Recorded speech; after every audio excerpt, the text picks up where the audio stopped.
अस्सलाम वालेकुम। कैसे हैं आप सब? उम्मीद करती हूँ अल्लाह के फजल और करम से आप लोग खैरियत से होंगे, खुशबाश होंगे, ठीक ठाक होंगे, झाम भी रहें, खुश रहें, आबाद रहें, हंसी मुस्कुराते रहें। अमीन सुम अमीन।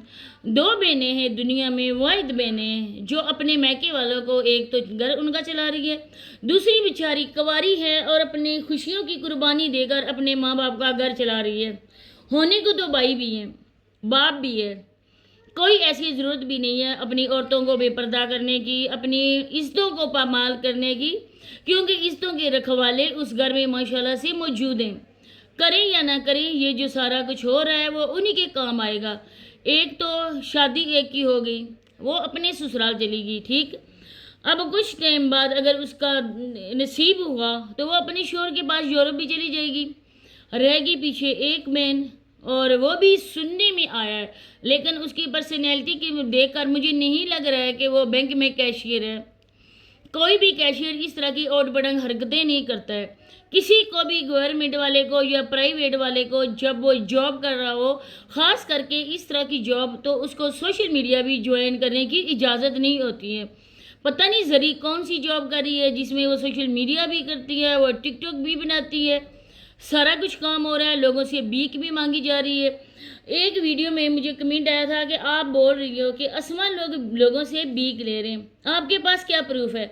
मैंने खुद अपनी आंखों से पढ़ा है। मैं जब तक देखूँ ना, मैं किसी पर भी इल्ज़ाम तराशी नहीं करती। मैंने खुद अपने आंखों से पढ़ा, कितने ऐसे कमेंट थे, और बाद में उनको इंस्टा पे या जहाँ भी राब्ते में उनको वो राब्ता नंबर दिया गया। अब देखिए, आप जितने भी व्लॉगर्स हैं किसी को भी वो रिप्लाई करते हैं, लेकिन इसके बाद उनका कमेंट उस वीडियो से ही रिमूव हो जाता है। वो जानकर रिमूव करते हैं, जब अगला बंदा पढ़ लेता है तो वो कमेंट को रिमूव कर देते हैं, और जो राब्ता नंबर होता है ना, वो किसी को भी नज़र नहीं आता है। इसी तरह से इसकी वीडियो में भी, अस्मा मैडम की भी वीडियो में था, और अस्मा मैडम का अपने बाप के साथ इतना बुरा रवैया। क्या वो अपने बाप की सौतेली बेटी है? क्या वो उसका बाप नहीं है? तो इस तरह की मज़ीद बातें आगे चलकर होंगी। आप लोगों से रिक्वेस्ट है कि वीडियो को आप लोगों ने फुल वॉच करना है। चैनल को अगर सब्सक्राइब नहीं किया तो लाजमी सब्सक्राइब करते हुए जाएं, वीडियो को लाइक शेयर और बेल आइकन को ऑल के ऑप्शन पे प्रेस कर दें। अब आप देखें कि जब ये घर बना था, मैं तो बहुत बात में अस्मा की वीडियो देखनी स्टार्ट की है। जब ये घर बना था, जब घर की नींव रखी गई थी, बुनियाद रखी गई थी, उस टाइम घर की बुनियाद के लिए एक ईंट रखी गई थी, और वो ईंट अपनी माँ के हाथ से रखी गई थी। मानते हैं कि माँ के पांव तले जन्नत है, माँ हमारे लिए बहुत ज़्यादा कुर्बानियाँ देती है, लेकिन बाप भी जन्नत का दरवाज़ा है। अगर जन्नत का दरवाज़ा ही नहीं खुलेगा तो हम लोग जन्नत में कैसे दाखिल होंगे? लेकिन बाप को कोई अहमियत ही नहीं है। बाद में जब सब लोगों को मिठाई खिलाई गई और सब लोग वहाँ पे मौजूद थे, अचानक से अस्मा को याद आया, अचानक से उसके जहन में आया, मैं तो बाप के बिना इस दुनिया में तो नहीं आई ना, यकीनन मेरा बाप भी है। और वो ख्वाबे गफलत से जागी, वो नींद से जागी और फ़ौरन दौड़ी अब्बू को मिठाई खिलाने के लिए। अब्बू आप भी मौजूद हैं। मैं तो समझी थी कि मेरी माँ ही है। अब्बू को मिठाई खिलाई गई। इसके बाद मैंने जो जो उसकी वीडियो देखी, पहले मैंने बात नहीं की कि लोग बोलेंगे कि ये माँ बाप तक पहुँचती है, लोग बोलेंगे कि ये माँ बाप और औलाद में ये जो करती है ना, कि ऐसे दराड़ ये डालती है। लेकिन आप यकीन करें कि जब मैंने इसकी कल वाली वीडियो देखी, परसों वाली वीडियो देखी, और उस वीडियो में अपने बाप को जिस तरह से इग्नोर किया गया, वो देखकर मेरी आंखों में आंसू आ गए कि उन माँ बाप की कदर उनसे पूछो जिनके माँ बाप नहीं हैं। आप लोग खुशकिस्मत हैं कि आपके सर पे माँ बाप का साया मौजूद है, लेकिन वो माँ बाप जो सिर्फ और सिर्फ दुनिया के सामने माँ बाप हैं। आप जो अस्मा है वो इन दोनों की माँ है, माँ और बाप की। बाप बेचारे को इज्जत ही नहीं है, न ही बाप को उस काबिल समझा जाता है कि जब मैं जाऊं उधर जो लेबर काम कर रहे हैं उधर जाऊं, बाप को भी लेके जाऊं, अब्बू से भी सलाह मशवरा करूं, और अब्बू के सलाह मशवरे से ही मैं अपनी बात मुँह से निकालूं। बाप को जैसे तैसे भी एक खाना दिया जाता है, लेकिन कल परसों से जब मैंने ये बोला कि माँ बाप की कोई अहमियत ही नहीं है, तब बाप के लिए एक टेबल का इंतज़ाम किया गया, और अब उस टेबल पर बाप के लिए खाना लगेगा। ये मुफ्ताखोर औरत है, ये लोगों से मांग तांग के घर बना रही हैं दोनों बहनें। کوئی اپنے پیسے نہیں لگا رہی ہے، کوئی اپنے ماں باپ کو نہیں دے رہی ہے. لوگ جو واہ واہ کر رہے ہیں کہ جتنی بھی اس کی انکم آتی ہے وہ ماں باپ کے حوالے کر دیتی ہے. آپ اسما کو اتنا ہلکا نہ لیں، یہ بھی جانتی ہے کہ یہ جو گھر بنا رہی ہے نا وہ بائیوں کا ہوگا، اور بائیوں کی جو بیویاں آئیں گی نا وہ اس کو ناکوں چنے چبوائیں گی، کیونکہ یہ بہت ہی تیز ترار عورت ہے اور ہر بات میں کرنے والی ہے. کوئی بھی لڑکی اپنی زندگی میں کسی کا بھی انٹرفیئر برداشت نہیں کر سکتی. ایون کہ نندیں اپنی بابیوں کا یا بابیوں اپنی نندوں کا کرتی ہیں اپنی زندگی میں، جو اچھی ہوتی ہیں نا وہ تو برداشت کر جاتی ہیں، لیکن ہمیشہ سے تالی ایک ہاتھ سے نہیں بجتی ہے، دونوں ہاتھوں سے بجتی ہے. پیار دو اور پیار لو، عزت دو اور عزت لو. لیکن یہ عورت کسی کی عزت بھی نہیں کرتی. اتنے اچھے سسرال والے ملے، کبھی نہیں دیکھا ہے کہ ان کے لیے کوئی تحفے لے کر گئی، کبھی نہیں دیکھا کہ اپنی انکم آئی اور یہ اپنے ساس و سسر کے لیے کوئی گفٹ لے کر آئے، کپڑے ہی لے کر آئی.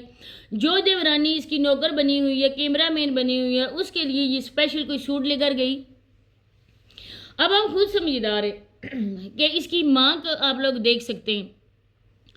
جب بھی اسما بات کرتی ہے، اسما کی ماں خاص کر کے جب بھی وہ آنٹی ویڈیو میں بات کرنے شروع کرتی ہیں، آپ لوگ یہ غور کریں تو یقیناً آپ لوگ بھی محسوس کر سکیں گے کہ اسما میڈم کے چہرے کی فیلنگ ایک دم سے چینج ہو جاتی ہے. اس کا بس نہیں چلتا کہ ماں کے منہ پہ ہاتھ رکھ کر میں ان کی آواز کو بند کروں. اب یہی آواز اللہ نہ کرے اگر مکمل طور پہ اللہ کی کرنی سے بند ہو گئی، دوبارہ کبھی سن نہ سکو گے، تب پچھتاوا ہوگا. پچھتاوے سے بہتر ہے نا کہ جو لمحے اپنے ماں باپ کے ساتھ آپ بتا رہے ہو وہ ماں باپ کی خدمت کر کے بتاؤ، وہ ماں باپ کی خوشنودی سے بتاؤ، تو آگے چل کے آپ لوگوں کے دل کو سکون ملے گا. جتنی بھی خدمت کر سکتے ہو کرو. دوسری طرف آپ لوگوں نے دیکھا ہوگا کہ زری میڈم کو اتنے زیادہ دوپٹے ملے ہیں گفٹ میں، مفتے میں ملے ہیں. اب کوئی مفتہ اس طرح سے کیسے دے سکتا ہے؟ جب تک کسی سے بھیک نہ مانگی جائے، جب تک کسی سے رابطہ نہ ہو، جب تک کسی سے اس طرح کا تعلق نہ ہو کلوز قسم کا، تو کوئی بندہ بھی مدد نہیں کر سکتا ہے. دنیا میں ہزاروں لاکھوں ضرورت مند لوگ موجود ہیں. اب ہم لوگوں کو تو پتہ تو نہیں ہے نا کہ فلاں گھر میں اتنے ضرورت مند ہیں لوگ کہ ان کے گھر میں ایک ٹائم کا کھانا پکتا ہے، دوسرے ٹائم کے لیے وہ سوچتے ہیں. اب لوگوں کو کیسے پتہ ہے کہ یہ لوگ ہیں؟ صرف اور صرف ویلوگز کی حد تک ہیں، بیچاریاں رابطہ کسی سے نہیں کرتی ہیں، تو لوگوں کو پتہ چل گیا کہ یہ بہت ضرورت مند بہن ہیں اور ان کو اتنے گفٹ ملتے ہیں. اب اسما میڈم کبھی ایک دوست کی طرف جانا ہے، کبھی دوسری دوست نے مجھے بلاوا دیا ہے، خالی ہاتھ تم ہر کسی کے گھر جاتی ہو، گفٹ وغیرہ تو لے کر جاتی نہیں ہو، صرف مفتہ ٹھونسنے کے لیے پہنچ جاتی ہو کہ یہاں سے نا آج مجھے کھانے کا دل ہو رہا ہے، میکے سے تو کچھ ملے گا نہیں، چلیں جی بہانہ بنا لیتی ہے اور اس دوست سے رابطہ کر لیتی ہے. اب وہ دوست جب اس کا میسج وصول کرتی ہے تو اس کا یہی ہوتا ہے نا کہ میں بولوں کہ تم آ جاؤ مجھ سے ملنے.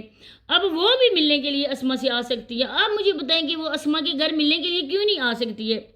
ہمیشہ اسما ہی کیوں کسی کے گھر ملنے کے لیے جاتی ہے؟ اس کے پیچھے سب سے بڑا ریزن یہی ہے کہ اسما میڈم کو مفتہ کھانے کی عادت ہے. اب جتنے بھی کپڑے آئیں وہ کپڑے بھی پروموشن کے لیے، اسما کا اپنا ایک سوٹ بھی نہیں ہے.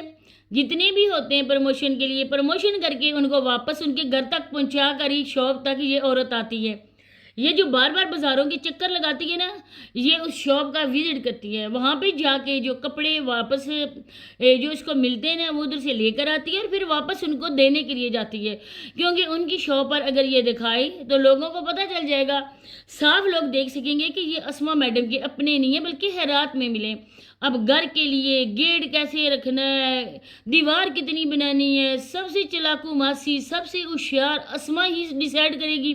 بھائی بیچارے وہ ہیں جن کے منہ میں زبان ہی نہیں ہے. تو اسی کے ساتھ اجازت چلتی ہوں، انشاءاللہ نیکسٹ ویڈیو ملاقات ہوتی ہے. اللہ حافظ.